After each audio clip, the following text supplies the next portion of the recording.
Hello बच्चों। तो last की वीडियो में हमने आप लोगों को पढ़ाया था definition of the conservation of momentum, that momentum before collision is equal to the momentum after collision.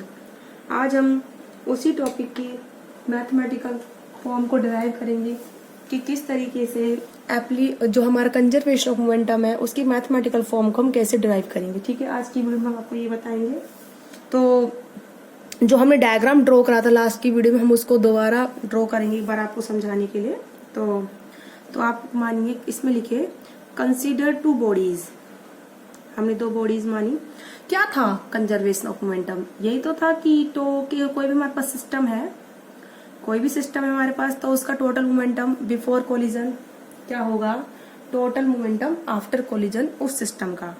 तो हमने वही करा है। आज हम उसी का मैथमेटिकल एक्सप्रेशन जो हमने निकलवाया था, हम जो डेफिनेशन में बताया था लास्ट की वीडियो में, M A into U A plus M V into U V is equal to M A into V A plus में एम वी इंटू में वी वी।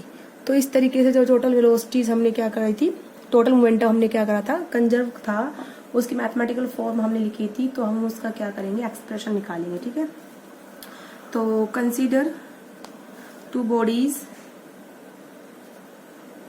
हम अपनी दो बॉडीज मानेंगे ए एंड बी। हमने दो बॉडीज मानी है A and B of masses M A and M B. हमने दो बॉडीज का mass M A and M B माना है, and they are moving with velocities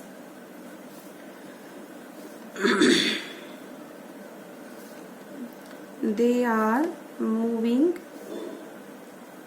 with velocities ua and uv। इस तरह से इनके हमने वेलोसिटीज मान ली। और हमने ये सबसे बड़ी बात हम ये मानेंगे, चलो मैं बताती हूँ, पहले मैं ड्रॉ करती हूँ डायग्राम। ये हमारी दो बॉडीज हैं, ठीक है। ये बॉडी ए है, इसका मास बेटा एम ए है, और इसकी वेलोसिटी कितनी है, यू ए। ठीक है, ये हमारी बॉडी बी है, ठीक है। इसकी वेलोसिटी कितनी है, यू वी, बॉडी बी, इसका मास कितना है बेटा एम बी। तो ये जो कंडीशन है हमारी बेटा कौन सी है, बिफोर कोलिजन।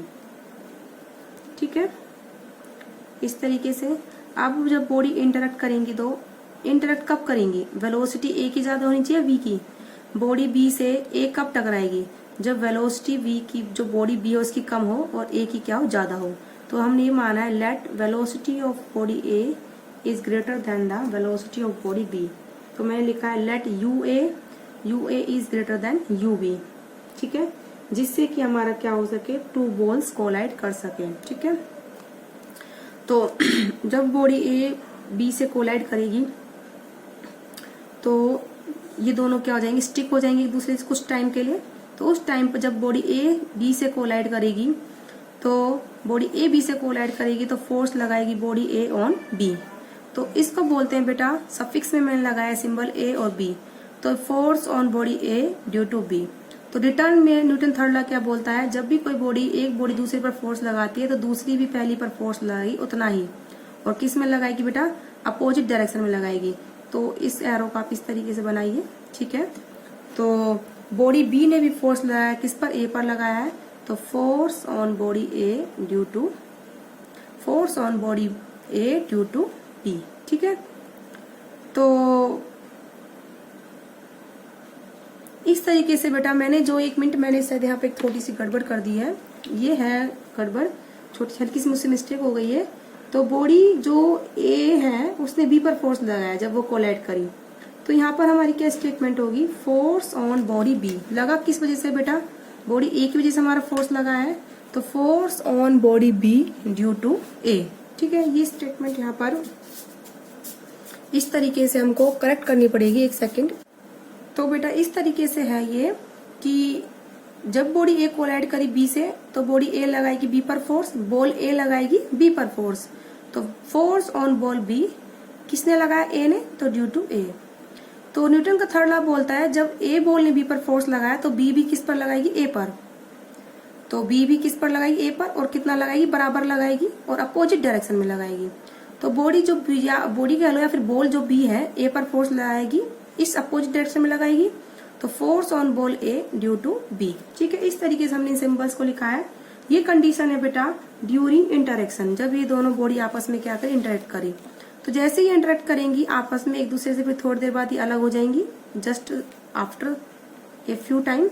तो ये हमारी बॉडी ए की वेलोसिटी हो गई आफ्टर कोलिजन बी ए, और बॉडी बी की वेलोसिटी हो गई हमारी बी बी। ये हमारी कौन सी बॉडी ए है और ये कौन सी बेटा बी है। ठीक है, ये जो कंडीशन है बेटा कौन सी है, आफ्टर कोलिजन। ठीक है, तो इस तरह का डायग्राम शायद हमने लास्ट वीडियो में जब डेफिनेशन को डिफाइन करने के लिए हमने समझाया भी था। ठीक है, तो अब हम ये बताएंगे हमें जो निकालनी है, मैथमेटिकल फॉर्म निकालनी है। तो देखो बेटा मोमेंटम ऑफ बॉल ए, ठीक है, बिफोर कोलिजन। ठीक है, तो लिखिए आप इसको, momentum of ball A before collision कितना है बेटा, बॉल ए का momentum M A into U A, क्योंकि मास एम ए है, वेलोसिटी कितनी है, यू है।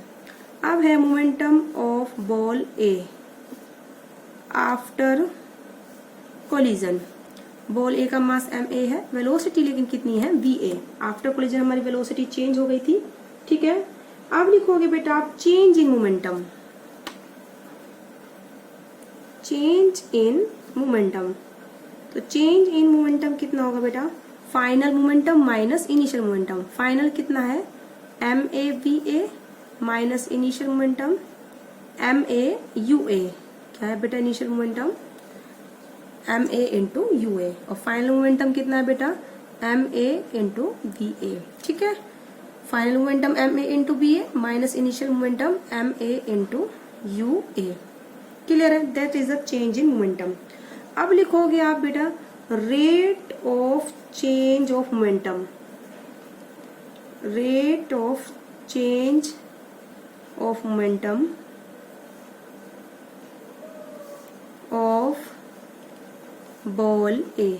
बॉल ए का जो मोमेंटम है कितना रेट से चेंज हुआ, तो रेट के लिए हम क्या करते हैं बेटा, टाइम से डिवाइड कर देते हैं। लेट टी टाइम के अंदर हुआ ये काम हमारा पूरा प्रोसेस। तो M A V A minus M A U A, that is the change in momentum upon में time, that is called rate of change of momentum of ball A.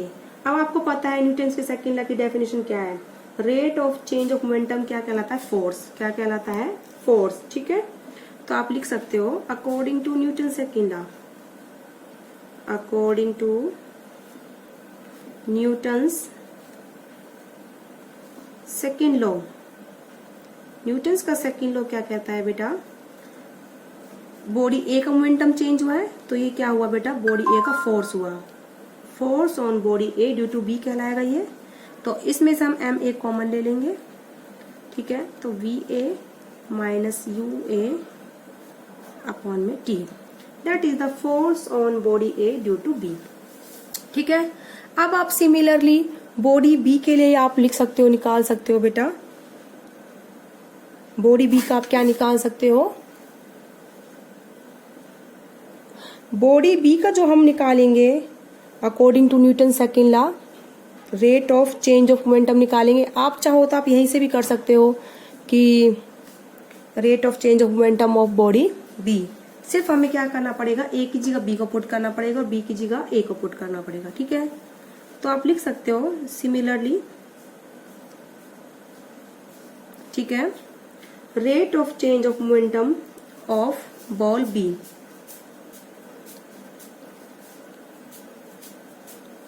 Rate of change of momentum of ball B.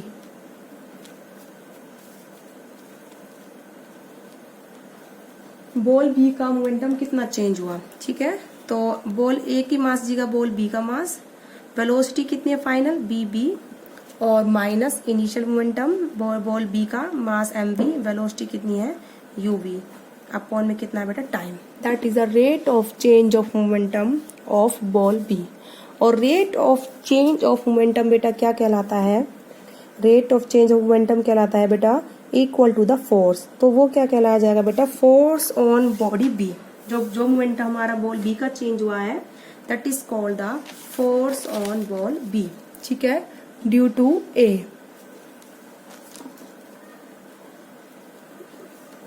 According to Newton second law है बेटा ये, ठीक है।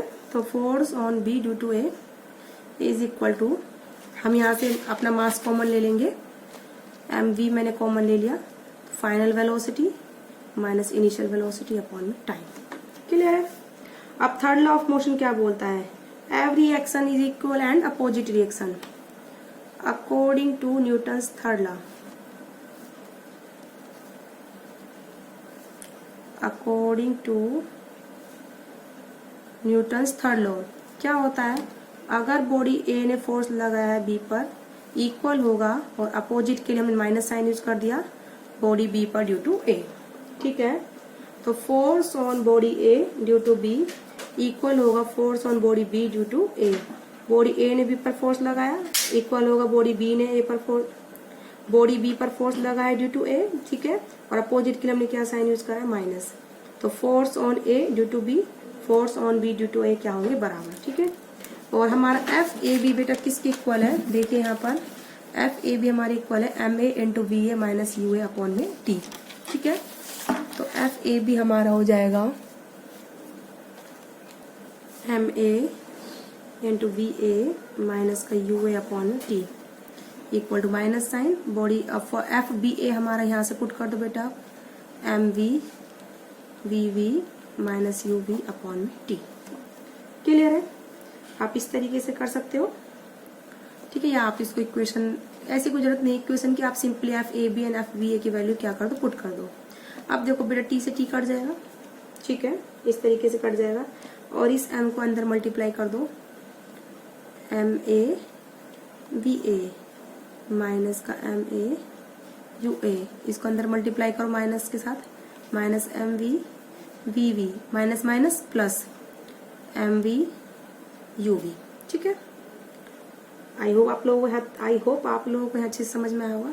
अब देखो बेटा, ये जो है मेरा ए वाली क्वांटिटीज को आप एक साइड रख लीजिए, बी वाली को एक तरफ।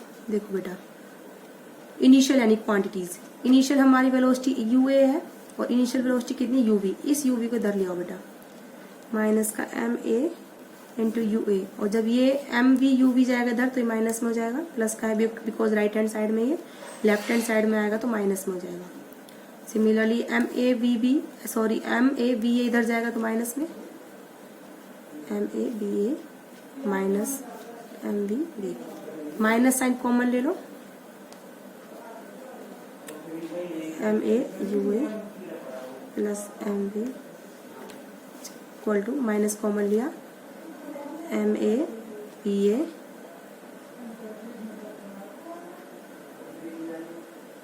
ठीक है, माइनस कॉमन लिया, एम वी बी वी, ठीक है। क्लियर है।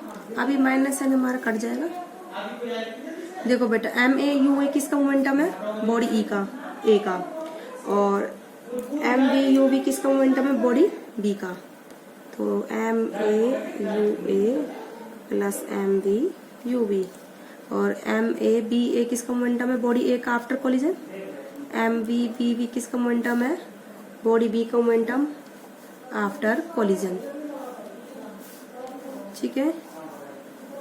तो that is the total momentum before collision and that is the total momentum after collision, ठीक है। तो M A U A plus M B U B,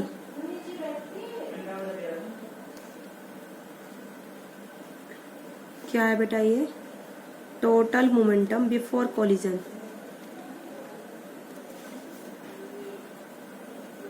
before collision, ठीक है बेटा। और जो ये है बेटा M A B A plus M B B B, that is the total momentum after collision. और ये दोनों बेटा क्या इक्वल है, क्या है, दोनों ही इक्वल है। That means total momentum before collision is equal to the total momentum after collision. तो हमने क्या डिराइव कराई बेटा, मैथमेटिकल फॉर्म हमने आपको डिराइव करवाई, total momentum before collision is equal to the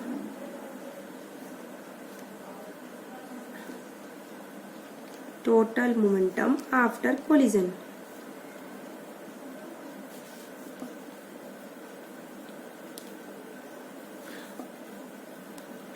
तो आई होप बेटा आप लोगों को समझ में आई होगी ये कि किस तरीके से हमने total momentum before collision and total momentum after collision को हमने प्रूफ कराया। मैथमेटिकल फॉर्म में हमने निकाल के दिखाया कि M A into U A plus में M V into U V is equal to हमने करा M A into B A plus में M B into B V. Total momentum before collision total momentum after collision को हमने क्या करा, equal करा।